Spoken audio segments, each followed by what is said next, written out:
एक नेबले ने बताया कि किसी की मजाक उड़ाने वाले को ईश्वर कौन सा दंड देते हैं। बहुत समय पहले की बात है, किसी गांव में एक जमींदार रहता था। उस जमींदार के पास बहुत सी जमीन थी और बहुत सारा धन था। उसके पास किसी भी बात की कोई कमी नहीं थी। धन दौलत से उसका घर भरा पूरा था। संतान की खातिर उस जमींदार ने 3 विवाह कर लिए थे, क्योंकि उसके घर में कोई संतान नहीं थी, जिसकी वजह से वो लगातार विवाह करता रहा।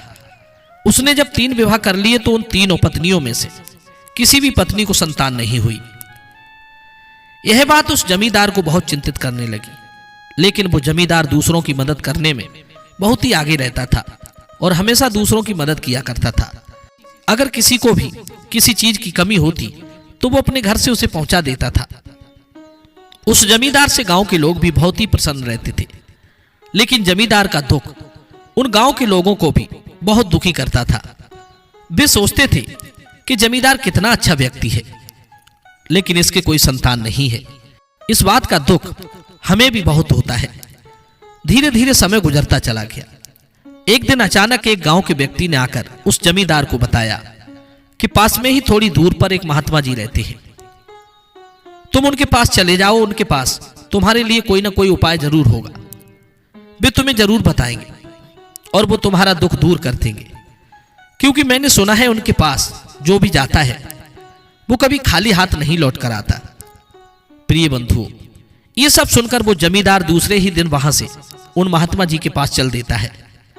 चलते चलते वो उन महात्मा जी के पास पहुंच जाता है और वहां पहुंचकर हाथ जोड़ करके उन्हें प्रणाम करता है। महात्मा जी उसका सारा दुख समझ लेते हैं, क्योंकि वे बहुत ही पहुंचे हुए सिद्ध महात्मा थे। और फिर वे उस जमींदार से पूछते हैं कि बेटा, तुम्हें क्या परेशानी है, किस लिए हमारे पास आए हो? तब जमींदार उन महात्मा जी से कहता है, बाबा जी, मेरे पास किसी बात की कोई कमी नहीं है, लेकिन मेरे कोई संतान नहीं है। संतान की वजह से मैंने 3 शादी कर ली, लेकिन मेरी एक भी पत्नी को अब भी कोई संतान नहीं है। इस बात से मुझे बड़ा दुख है। तब महात्मा जी कहते हैं, बेटा, तुम चिंता मत करो, तुम्हारा सारा दुख दूर हो जाएगा। मैं तुम्हें एक फल देता हूं, इसके तुम अपनी पत्नियों को 3 टुकड़े करके एक एक टुकड़ा दे देना, और उसके बाद तुम्हारी तीनों पत्नियां गर्भवती हो जाएंगी। मित्रों, अब तो जमींदार ने वैसा ही किया। महात्मा जी से फल लाकर जमींदार ने उसके 3 टुकड़े किए और तीनों पत्नियों को एक एक टुकड़ा दे दिया। फल के टुकड़े लेकर उसकी जो 2 बड़ी पत्नियां थी वो अपना अपना फल तुरंत खा लेती है, लेकिन उसकी जो छोटी पत्नी थी वो फल को अपने घर में रख देती है और सोचती है पहले मैं घर का काम निपटा लूं, उसके बाद ये फल खा लूंगी। ऐसा विचार करके वो काम करने के लिए घर में चली जाती है। इतने में कहीं से एक नेवला आ जाता है और वो फल को झूठा करके चला जाता है। जब वो स्त्री नहा धोकर आती है तो उस फल को खा लेती है और कुछ ही दिनों में जमींदार की तीनों पत्नियां गर्भ धारण कर लेती हैं। ये सब सुनकर वो जमींदार बहुत प्रसन्न होता है और सोचता है कि कितने दिन बाद मेरे घर में खुशी आने वाली है। धीरे धीरे ऐसे ही उन तीनों का समय पूरा हुआ और उन तीनों ने एक बेटे को जन्म दिया। मित्रों, जो पहली और दूसरी पत्नी थी उन्होंने तो बहुत ही सुंदर सुंदर बेटों को जन्म दिया, लेकिन जो छोटी पत्नी थी उसने एक बच्चे को जन्म दिया, पर वो लड़का एक नेवले के आकार का था। यह सब देखकर के वो जमींदार बहुत दुखी हुआ। वो अपने तीसरे बच्चे को देखकर घबरा कर उन महात्मा जी के पास पहुंचा और कहता है, बाबा जी, मेरी 2 पत्नियों ने तो बहुत सुंदर सुंदर 2 बच्चों को जन्म दिया है, लेकिन मेरी तीसरी पत्नी ने एक नेवले की तरह बेटे को जन्म दिया है। दिखने में तो वो लड़का ही है, लेकिन उसका आकार एक नेवले की तरह है। मित्रों, जमींदार की बात सुनकर महात्मा जी भी आश्चर्य में पड़ गए कि ऐसा कैसे हो गया। फिर महात्मा जी ने अपनी दिव्य दृष्टि से देखा तो सारा रहस्य जान गए। उन्होंने जमींदार को बताया कि तुम्हारे घर में नेवले जैसा बेटा इसलिए आया है क्योंकि तुम्हारी छोटी पत्नी ने नेवले का झूठा फल खाया है।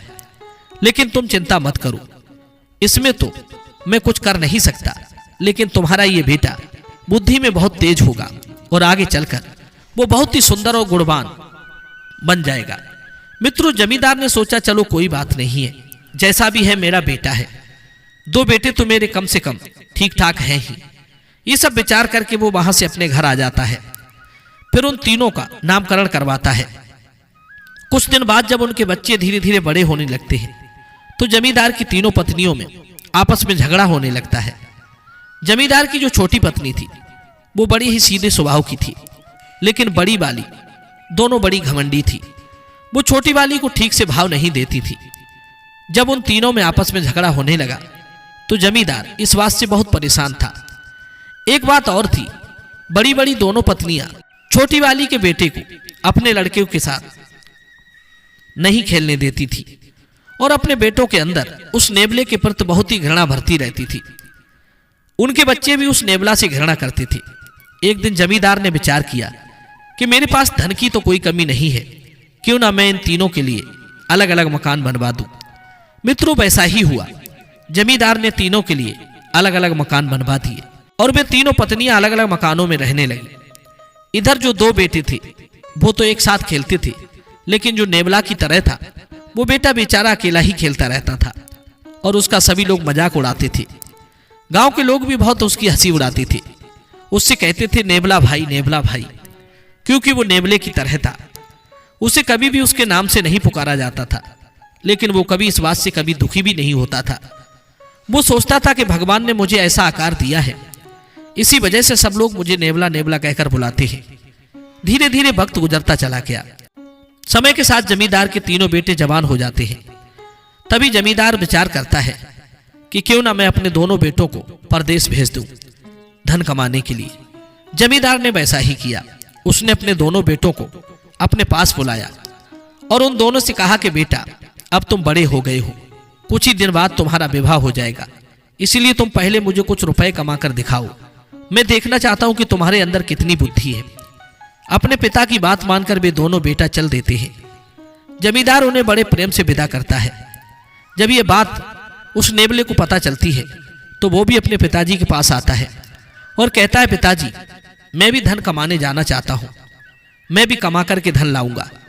ये बात सुनकर वो जमींदार कहने लगा कि बेटे, तुम अभी बहुत छोटे हो, तुम्हारा आकार बहुत छोटा है। अगर तुम कहीं बाहर जाओगे तो सब लोग तुम्हारा मजाक उड़ाएंगे और तुम कुछ काम नहीं कर पाओगे। लेकिन दोस्तों, वो इस बात को मानने को तैयार नहीं हुआ। नेबला कह रहा था कि पिताजी, मैं भी बड़ा हो गया हूं, मैं बाहर धन कमाने जाऊंगा, मेरा आकार छोटा है, इससे क्या फर्क पड़ता है, लेकिन मैं धन कमा कर तो ले ही आऊंगा। अपने बेटे की जिद के आगे वो जमींदार झुक गया और अपने सबसे छोटे बेटे के लिए उसने जाने की आज्ञा दे दी। अपने पिता से आज्ञा पाने के बाद छोटा बेटा भी कमाने के लिए निकल पड़ा, लेकिन उससे पहले उसके दोनों भाई वहां से जा चुके थे। अब वो नेबला अकेला ही रास्ते में चलने लगा कि तभी उसकी नजर अपने दोनों भाइयों पर पड़ती है और वो जल्दी जल्दी अपने भाइयों के पास पहुंच जाता है। चलते चलते रास्ते में उन दोनों भाइयों को प्यास लगने लगी। तभी वो सोचने लगते हैं कि कहीं पानी मिल जाता तो अच्छा होता।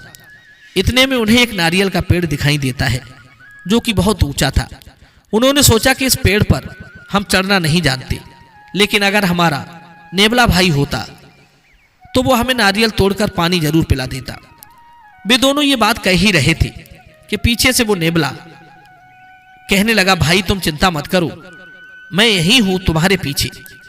मित्रों, उसे देख करके वे दोनों प्रसन्न हो जाते हैं और कहते हैं कि हमें बहुत तेज प्यास लगी है, तुम हमें एक नारियल का पानी तोड़कर पिला दो। नेबले ने कहा, अरे भाई, ये कितनी बड़ी बात है, अभी लो। इतनी कहकर वो तुरंत ही पेड़ पर चढ़ जाता है, उन दोनों को नारियल पानी देता है। पानी पीने के बाद वो दोनों आराम से वहीं पर लेट जाते हैं और आपस में चुपचाप बातें करते हैं। कहते हैं, भाई, हम अभी सोने का बहाना करेंगे, जब ये नेबला सो जाएगा तब हमें यहां से चुपचाप निकल जाना होगा। हम इस आफत को अपने साथ नहीं रख सकते। कोई पूछेगा ये कौन है तो हमें कहना पड़ेगा कि ये हमारा भाई है। सब लोग हम पर हंसेंगे, इसलिए अपने साथ इसे बुलाकर ले जाना ठीक नहीं है। हम तो इसे वैसे भी पसंद नहीं करते हैं। ऐसी बातें करने के बाद में बीच वाला भाई बोला कि नेबला भाई, थोड़ी देर आराम कर लो और सो जाओ, फिर उसके बाद हम तीनों साथ चलेंगे। अपने भाइयों की बातों पर भरोसा करके वो बेचारा नेबला वहीं पर सो जाता है, लेकिन वो दोनों बड़े भाई उससे सोता हुआ छोड़कर वहां से चले गए और वो अकेला सोता रह गया। थोड़ी देर बाद जब उस नेबले की आंख खुली तो उसने देखा कि मेरे दोनों भाई यहां से जा चुके हैं, तो उसे बहुत रोना आया और वो रोने लगता है। थोड़ी देर बाद वो सोचता है कि मुझे ऐसी हिम्मत नहीं हारनी चाहिए, मुझे भी पैसा कमाकर पिताजी को दिखाना है। अगर मैं ऐसे ही हार गया तो क्या फायदा होगा मेरे बाहर आने का। यही विचार करके वो भी शहर की तरफ चल देता है और वो शहर में पहुंच जाता है। इधर उन दोनों को तो बहुत ही अच्छी अच्छी नौकरी मिल जाती है, लेकिन उस बेचारे नेबले भाई को कहीं भी नौकरी नहीं मिलती। वो जहां भी जाता है वहां उसका मजाक बनता है और मजाक के बाद उसे घर से निकाल दिया जाता है। वो नेबला बहुत ही परेशान होने लगा और सोचने लगा कि भगवान ने मुझे ये कैसा बना दिया जिसकी वजह से मुझे इतने दुख देखने पड़ रहे हैं। धीरे धीरे 2-4 दिन बीत जाते हैं। वो एक दिन एक व्यापारी के घर जाता है। व्यापारी से कहता है, मुझे आप अपने काम पर रख लो। वो व्यापारी पूछने लगा कि आप अपने काम के लिए कितने रुपए लोगे। तभी वो कहने लगा कि नहीं नहीं भाई, मुझे कोई रुपए नहीं चाहिए, केवल अपने काम पर रख लो। प्रिय बंधु, वो व्यापारी भी बहुत कंजूस था। उसने सोचा मुफ्त का मौका मिल रहा है तो इसमें क्या बुराई है, रख लेते हैं। तभी वो उस नेबले को रख लेता है और कहता है कि तुम्हारा काम कुछ भी नहीं है, सिर्फ मेरे बेटे की देखरेख करनी है, क्योंकि मेरी पत्नी उसे बहुत छोटा छोड़कर पहले ही मर चुकी है और एक छोटे से बच्चे को मुझ पर छोड़ गई। नेबले ने कहा, भाई ठीक है, मैं आपके बच्चे की देखभाल करता रहूंगा। यह सुनकर वो व्यापारी बहुत प्रसन्न हुआ। उसने सोचा चलो ठीक है, अब मैं अपना व्यापार अच्छे से करूंगा। वो अपना व्यापार में जुट जाता है। इधर वो नेबला भाई उसके बच्चे की देखभाल करता है। वो उस व्यापारी का बच्चा इतना शैतान था कि वो किसी भी नौकर को वहां पर रुकने नहीं देता था। उसने इस नेबले को इतना भगाया कि बेचारा ऊपर से आकर नीचे गिर पड़ा। जब व्यापारी अपने काम से वापस आया तो उसने बच्चे की शिकायत व्यापारी से की। व्यापारी ने अपने बच्चे को तो नहीं डांटा, उसकी बातों पर हंसने लगा और ताली पीटने लगा। कहने लगा, मेरा बच्चा बहुत शैतान है, यहां किसी नौकर को रुकने नहीं देता है। पता नहीं कितने नौकर आए और चले गए। इसमें किसी की आंख फोड़ी तो किसी का कान तोड़ा। इसने किसी भी नौकर को यहां पर ठहरने नहीं दिया और तुम इसकी शिकायत मुझसे कर रहे हो। अगर तुमसे ये जिम्मेदारी नहीं उठाई जाए तो ठीक है, तुम चले जाओ। सज्जनों, उस व्यापारी की बात सुनकर नेबले को गुस्सा तो बहुत आया। सोचा कि मैं छोड़कर चला जाऊं, लेकिन फिर वो विचार करता है कि अगर मैं यहां से चला गया तो मुझे कहीं भी नौकरी नहीं मिलेगी, इसीलिए मुझे अपनी बुद्धि का प्रयोग करना पड़ेगा। बंधु, 1-2 दिन वो उस व्यापारी के लड़के की शैतानी को बर्दाश्त करता है। फिर उसने अपनी बुद्धि का प्रयोग किया और सोचा कि अब ऐसे काम नहीं चलेगा। उसने देखा कि व्यापारी इतना धन जमा कर रहा है, ये सारा धन उसका बेईमानी का है। उसके घर में इतना सारा पैसा भरा पड़ा है और ये व्यापारी उसे छिपा छिपा कर रखता है। मित्रों, उसने बुद्धि का प्रयोग किया। उस लड़के से कहा कि बेटा, तुम्हें भूख लगी है? तो वो लड़का कहता है, हाँ मुझे भूख लगी है, बहुत तेज भूख लगी है। तो नेबला भाई कहता है कि मैं तुम्हें खाना नहीं दूंगा, ऐसे ही रहो भूखे। तभी वो लड़का बोला कि आप मुझे खाना क्यों नहीं दोगे? तभी वो कहने लगा, अगर तुम खाना खाओगे तो फिर पानी नहीं पियोगे और पानी पियोगे तो खाना नहीं खाओगे, नहीं तो मैं तुम्हें बहुत मारूंगा। अभी तो तुम्हारे यहां पिताजी भी नहीं है। अब लड़का उससे डरने लगा और कहता है कि नहीं नहीं, मुझे खाना दे दो, बहुत तेज भूख लगी है। तब वो कहने लगा कि अब तुम परेशान तो नहीं करोगे? तब उस लड़के ने कहा, नहीं, मैं बहुत ही शांत रहूंगा और ना तुम्हें परेशान करूंगा। ये सुनकर नेबला कहने लगा, तो ठीक है, लेकिन पहले तुम्हें मेरे प्रश्न का जवाब देना होगा। तुम ये बताओ कि तुम्हारे पिताजी धन को कहां कहां पर छुपा कर रखते हैं? लड़के ने पहले विचार किया कि अगर मैं बता देता हूं तो पिताजी की डांट पड़ेगी, और अगर नहीं बताता हूं तो मैं भूखा मारा जाऊंगा। इससे अच्छा तो यही है कि मैं इसे बता देता हूं, पिताजी को क्या पता चलेगा। बंधु, ये सब विचार करके वो लड़का उन जगहों को बता देता है जहां धन छुपा कर रखा था। अब वो नेबला उसे खाना देकर मौके की तलाश में चला जाता है। फिर उसी धन की जगह पर पहुंच जाता है जहां पर व्यापारी ने धन छुपा कर रखा था। उस गड़े हुए धन में से नेबले ने सोने चांदी के सिक्के निकाल लिए, हीरे जवाहरात भी निकाल लिए, और उसके बाद उसने उन्हें आटे में मिलाकर रख दिया। उस व्यापारी के यहां एक गधी पली थी। वो व्यापारी गधी की ठीक से देखभाल नहीं करता था। बेचारी गधी बहुत कमजोर हो गई थी। नेबला उस आटे को ले जाकर उस गधी के आगे डाल देता है।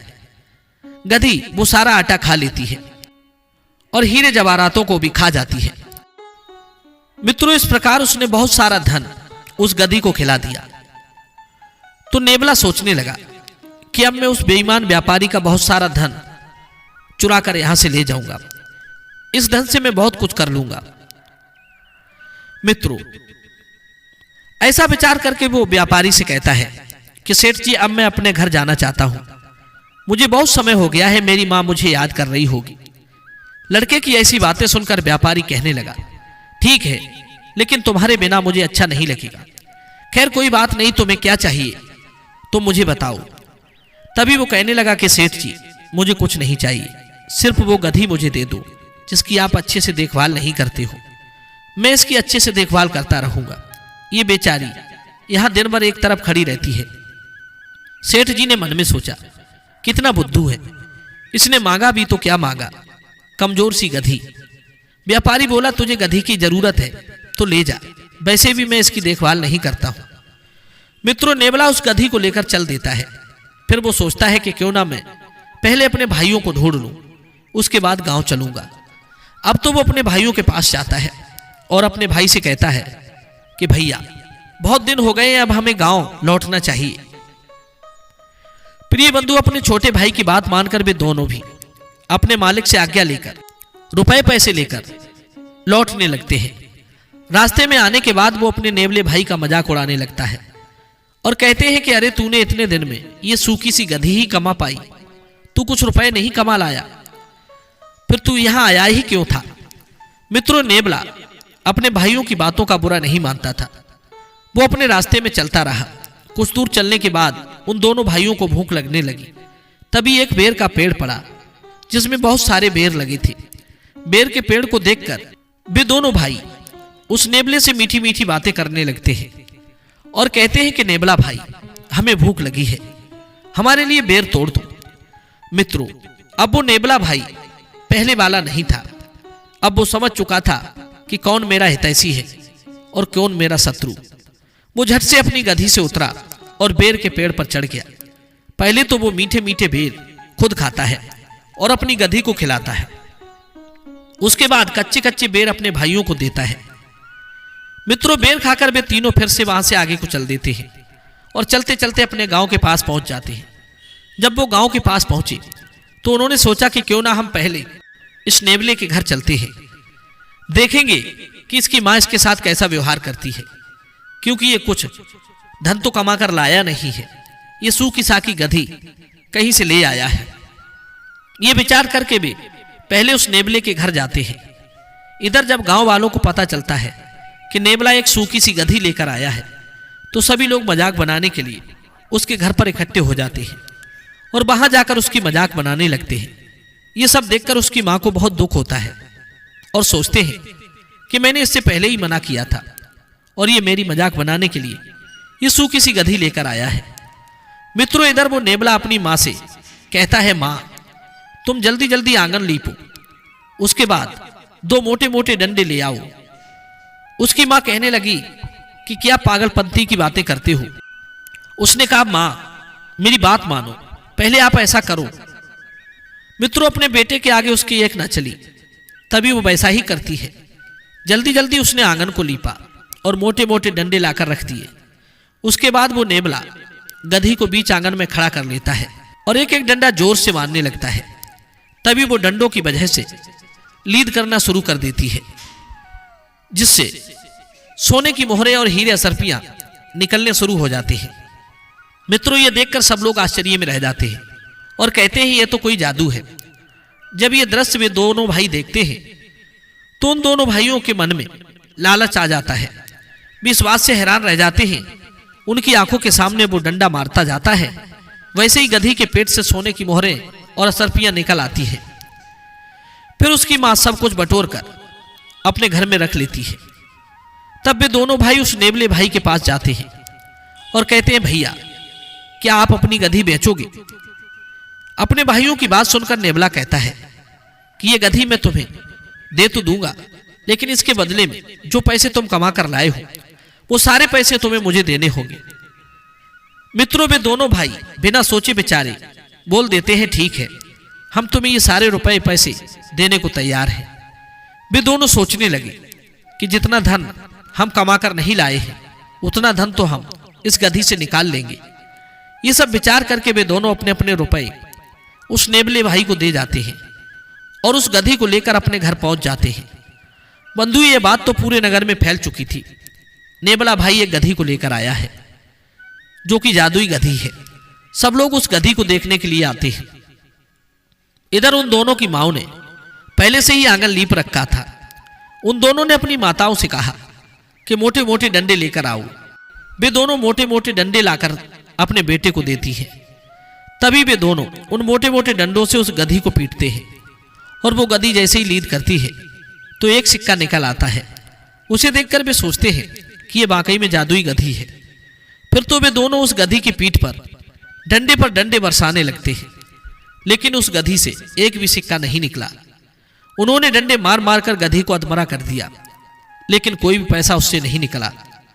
फिर कुछ देर विचार करने के बाद वे सोचते हैं कि हमें तो उसने बोला पैसे निकलेंगे, लेकिन लगता है उसने हमें मूर्ख बना दिया। अब हम ये गधी उसी को वापस कर देते हैं। इसे कौन खिलाएगा पिलाएगा। मित्रों, वो गधी उन्होंने ले जाकर उस नेबले भाई के घर पर छोड़ दी और बोले, ले भाई, अपना तोहफा अपने पास रख, हमें इसकी कोई जरूरत नहीं है। इतना कहकर वे दोनों वहां से वापस चले गए और इतना कहकर और मन ही मन कोसने लगे कि हमने जो रुपए कमाए थे वो भी चले गए। तब उससे छोटा वाला कहता है, भाई उस गधी से जान तो छूट ही गई, अब ये नेबला खुद उसे खिलाएगा पिलाएगा। रहे हमारे पैसों की बात, तो रुपए पैसे हम फिर दोबारा से कमा लेंगे। ऐसा विचार करके वे दोनों मन में तसल्ली बांध लेते हैं। धीरे धीरे कुछ समय और बीतता है। उधर उस नेबले ने उस गधी को खिला पिलाकर खूब मोटा ताजी बना लिया। अब वो जहां भी जाता था उस गधी को साथ लेकर जाता था। गांव वाले उसे देख देख कर फिर से उसकी मजाक बनाते थे, लेकिन वो किसी की भी परवाह नहीं करता था। बंधुओं, उधर जमींदार को अपने बेटे की शादियों की चिंता होने लगी। सोचने लगे कि क्यों ना मैं इन दोनों का विवाह कर दूं। छोटा वाला तो नेबले की तरह दिखता है, उसका तो कोई विवाह करेगा नहीं, लेकिन इन दोनों का विवाह कर देता हूं। जमींदार ने ऐसा ही किया। उन दोनों के लिए अच्छी अच्छी लड़कियों को देखकर जमींदार ने विवाह कर दिया। बस एक वो नेबला रह गया। जमींदार उस नेबले को लेकर भी चिंतित रहता था। सोचता था कि कहीं से अगर अच्छा रिश्ता मिल जाता तो मेरे इस बेटे का भी विवाह हो जाता, लेकिन ऐसा कौन करेगा। ये सब विचार करके वो जमींदार बहुत ही दुखी होता है। इधर उस नेबले की मां भी बहुत कमजोर हो चुकी थी, बुढ़ापा आ चुका था। अब उससे ज्यादा काम भी नहीं होता था। वो बीमारियों से घिर गई थी। पहले तो वो सारा काम कर लेती थी, लेकिन अब उससे काम नहीं होता है। उधर वे दोनों आराम से बैठकर खा रही थी, क्योंकि उनके बेटों की बहुएं आ चुकी थी। इसलिए जमींदार की बड़ी बड़ी पत्नियों की तो जिंदगी चैन से कट रही थी, लेकिन छोटी पत्नी की जिंदगी बहुत मुश्किल भरी थी। वो सोचती थी कि कहीं से मेरे बेटे का विवाह हो जाता तो मैं भी परेशानी से मुक्त हो जाती। दोस्तों, ऐसा विचार करके वो भी बहुत दुखी होती है। एक दिन की बात, उस नेबले की मां को बुखार आ गया और बुखार आने की वजह से उस पर बिल्कुल भी उठा नहीं गया। तब नेबले ने उल्टा सीधा खाना बनाया और उसके बाद स्वयं खाया और अपनी मां को खिलाया। एक दिन नेबला अपने बड़े भाइयों के घर पर खाना मांगने गया तो उन्होंने उसे वहां से भगा दिया। वे दोनों तो उससे पहले से ही जलती थी, उसे एक आंख भी नहीं देखते थे। तभी उसने खुद ही खाना बनाकर अपनी मां को खिलाया और खुद भी वही खाना खा लिया। दोस्तों, उसकी मां अब तो ठीक होने का नाम नहीं ले रही थी। अब वो दिन रात चारपाई पर लेटी रहती थी, क्योंकि उसके शरीर में बिल्कुल शक्ति नहीं थी जिससे वो उठकर खड़ी हो जाती। अब सारा काम वो नेबला ही करता था। धीरे धीरे ऐसे ही दिन गुजरते गए। एक दिन की बात, नेबला भाई सो रहा था कि उसने खटपट की आवाज सुनी। उसने सोचा कि लगता है आज हमारे घर में चोर घुस आए। ऐसा विचार करके वो अपने घर की छानबीन करता है, लेकिन वहां कोई नहीं था। तभी उसने विचार किया कि शायद मेरा भ्रम होगा। ये विचार करके वो सो जाता है। जब उसकी सुबह आंख खुलती है तो उसने देखा सारा घर साफ सुथरा है, रसोई घर में भोजन बना हुआ रखा है। ये सब देखकर वो चौंक जाता है और सोचता है कि ये सब किसने किया, लेकिन उसे खुशी भी बहुत होती है। उसने सोचा पहले भूख लगी है, खाना खा लेता हूं, उसके बाद देखूंगा। फिर उसने खाना अपनी मां को खिलाया और खुद खाया। उसके बाद आराम से रहने लगा। धीरे धीरे ऐसा होते 2-4 दिन बीत गए। उसने सोचा आखिरकार ऐसा करता कौन है, आज मैं इस बात का पता जरूर लगाऊंगा। ये सब विचार करके नेवला उस रात को सोया नहीं। वो उसका इंतजार करने लगा। आधी रात के बाद फिर से खटपट होती है और वो अपने कमरे से उठकर खड़ा हो जाता है। तभी देखता है कि जो गधी थी उसका दरवाजा खुला हुआ था। गधी के गले में रस्सी नहीं थी। देखते ही देखते वो गधी एक सुंदर परी बन गई, जो दिखने में बहुत सुंदर थी। वो परी उसका घर साफ सुथरा करती है। ये सब देखकर वो नेवला बेहोश हो जाता है। जब उसकी सुबह आंख खुलती है तो वह एक कोने में पड़ा हुआ मिलता है। उसे वो सारी बातें याद आती थी। अब तो वो दौड़ता हुआ अपनी गधी के पास जाता है और गधी से कहता है कि तुम कौन हो, कहां से आई हो। लेकिन वो गधी तो ढेंचू ढेंचू के अलावा कुछ नहीं कहती थी। वो फिर से बोलता है कि तुम कौन हो, कहां से आई हो। तो उसके पूछने पर गधी ने फिर ढेंचू ढेंचू कर दिया। ये सब देखकर वो परेशान हो जाता है और फिर वापस जाकर अपने कमरे में लेट जाता है। फिर वो सोचता है कि आज मैं जरूर पता करूंगा कि ये कौन है जो रात में स्त्री बन जाती है। अगले दिन फिर शाम होती है और उस रात को उसने अपनी उंगली में चीरा लगा लिया। उसने सोचा कि आज मैं अपनी उंगली ही काट लेता हूं, जिसके दर्द की वजह से मुझे नींद नहीं आएगी और मैं सारा रहस्य जान जाऊंगा। प्रिय बंधुओं, वैसा ही हुआ। जैसे ही आधी रात का वक्त हुआ, वो गधी निकलकर सुंदर स्त्री बन गई। वो एकदम से सुंदर परी के रूप में बदल गई। तभी उसने पूरा घर साफ कर दिया और रसोई घर में खाना बना दिया। जब वो अंदर जाने को हुई, वैसे ही नेवले ने उसका हाथ पकड़ लिया और उससे कहने लगा कि आप तो मुझे बताकर जाओ, तुम कौन हो, तुम गधी कैसे बन जाती हो, अगर तुम गधी हो तो स्त्री कैसे बनती हो। नेवले की बात सुनकर वो कुछ देर तो शांत रही। फिर वो कहने लगी कि मैं एक परी हूं और परी लोक से आई हूं। मुझे एक महात्मा जी का श्राप मिला है, क्योंकि मैंने परी लोक में एक बार सभी महात्माओं को भोजन कराने के लिए बुलावा दिया था, लेकिन गलती से एक महात्मा जी छूट गए। उन्होंने क्रोध में आकर मुझे गधी होने का श्राप दे दिया। महात्मा जी ने कहा, तूने मुझे छोड़ा है, इसलिए मेरा अपमान किया है, तू गधी बन जा। ये श्राप सुनकर मैं उनके पैरों में गिर गई, रोने लगी, क्षमा मांगने लगी, उनके सामने गिड़गिड़ाने लगी, माफी मांगने लगी। तो उन्हें मुझ पर दया आ गई। उन्होंने कहा, बेटा तुम रात में अपने रूप में आ सकती हो, लेकिन तुम दिन में गधी ही बनकर रहोगी और तुम्हें अपना जीवन ऐसे ही यापन करना होगा। मैं उन महात्मा जी से कहने लगी, महात्मा जी कुछ तो उपाय करो जिससे मैं पुनः अपने रूप में आ जाऊं। तभी उन्होंने बताया कि एक उपाय है। जो परीलोक में राक्षस है, अगर तुम उसे हरा दो तो तुम पुनः अपने रूप में आ सकती हो। इस वजह से मैं पृथ्वी लोक पर आ गई, क्योंकि उस राक्षस से लड़ने की मेरी शक्ति नहीं थी, इसीलिए पृथ्वी लोक पर चली आई। मैं सोच रही थी कि मुझे ऐसा कोई व्यक्ति मिल जाए जिसकी मदद से मैं उस राक्षस को पराजित कर सकूं। नेवला कहने लगा, मैं तुम्हारी मदद कर सकता हूं, मैं बुद्धि से उसे हराने का प्रयास करूंगा। तभी वो परी कहने लगी, तो ठीक है, कल रात को तुम इतने ही समय यहां आ जाना और जब मैं अपने परी रूप में आ जाऊं तो मैं तुम्हें वहां पर ले चलूंगी, क्योंकि दिन में तो मैं गधी ही बनकर रहती हूं। ये सब कहकर वो फिर से अपने गधी रूप में बदल जाती है और वो नेवला भाई अपने कमरे में जाकर लेट जाता है। नेवला अब विचार करता है कि मैंने उस परी से कह तो दिया, लेकिन मैं उस राक्षस से सामना कैसे करूंगा। विचार करते करते वो सो जाता है। अगला दिन होता है, वो विचार करता रहता है, किंतु उसका सामना कैसे करूंगा। धीरे धीरे फिर से शाम का वक्त आ जाता है और रात हो जाती है। फिर वो कुछ हथियार अपने थैले में रखता है और थैला अपने कंधे पर टांगकर परी के साथ परीलोक में जाता है। जब वो परीलोक में पहुंचा तो उसने उस राक्षस के सामने जाने का प्रयास किया। राक्षस ने जब नेवला भाई को देखा तो उसने सोचा कि ये कोई विचित्र प्राणी लगता है, जरूर ये मुझसे ज्यादा ताकतवर होगा, क्योंकि आज तक किसी की हिम्मत नहीं हुई मेरे पास आने की, और ये विचित्र प्राणी मेरे पास आ गया है। वो राक्षस ऐसा विचार करके अपना प्रहार करता है।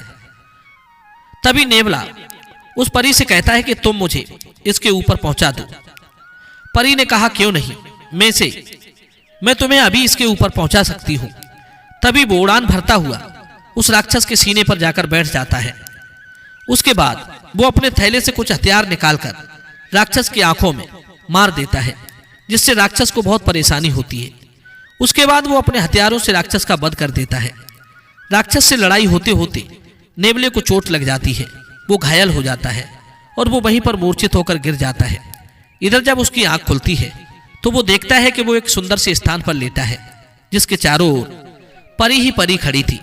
तभी वो पूछने लगता है कि मैं ठीक कैसे हो गया, मुझे तो चोट लगी थी। तब परी बताती है कि तुम ठीक हो गए, हम लोगों ने तुम्हें ठीक कर दिया है। तो नेवला कहता है परियों, अब तुम मुझे पृथ्वी लोक पर छोड़ दो। तभी वो परी कहती है ठीक है, मैं तुम्हें पृथ्वी पर छोड़ने चलूंगी। लेकिन इतने में ही देखते देखते वो नेवला सुंदर राजकुमार बन जाता है और उसे कुछ अपने पूर्व जन्म की याद आने लगती है। ये सब देखकर वो परी भी आश्चर्यचकित रह जाती है और कहती है कि तुम तो एक सुंदर युवक बन गए, ये कैसे हुआ? तब वो नेवला बताता है कि मुझे पूर्व जन्म की याद आ रही है। पिछले जन्म में मैं एक राजकुमार था जो कि बहुत ही शैतान था। मैंने एक नेवले को मार दिया था जिसकी वजह से मुझे उस नेवले ने श्राप दिया था। मैं भी नेवला बन जाऊंगा और मुझे भी बहुत ज्यादा दुख मिलेगा। फिर उसने मुझे नेवला शरीर से मुक्त होने का उपाय भी बताया।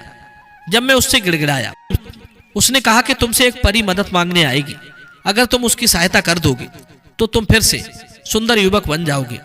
नेवले की कहानी सुनकर वो परी बहुत प्रसन्न हो जाती है। वो परी नेवले से विवाह कर लेती है और परी लोग की अपनी सारी शक्तियों को त्याग देती है। फिर उसके बाद वे दोनों पृथ्वी लोक पर आते हैं। इधर जब उसकी माँ सुंदर पुत्र और बहू को देखती है तो बहुत खुश होती है। मित्रों, सारे गांव में ये बात फैल गई कि नेवला भाई बहुत सुंदर राजकुमार बन गया है। अब तो उसे देखने के लिए पूरा गांव एकत्रित हो गया और उसे देखने आया। उसके गांव में बाबा होने लगी। इधर जब ये बात उन दोनों भाइयों को पता चलती है तो वे बहुत मन ही मन जलते हैं, शर्मिंदा होते हैं, क्योंकि अब उसकी बहुत ही सुंदर पत्नी थी और खुद भी बहुत सुंदर हो चुका था।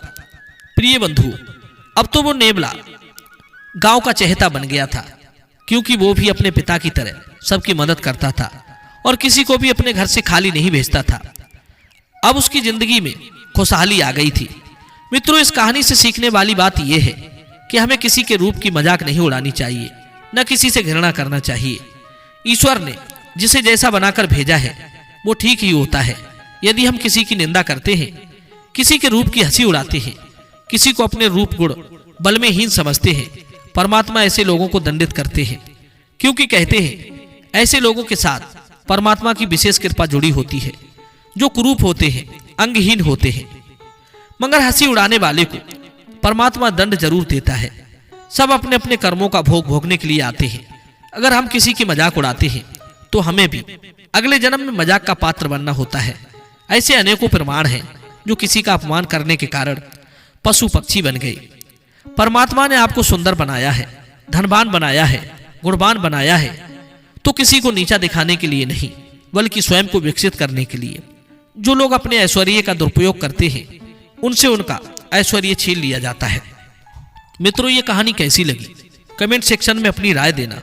मिलते हैं आपसे अगली वीडियो में एक और ज्ञान चर्चा के साथ। आप सभी का बहुत बहुत धन्यवाद। जय श्री कृष्ण।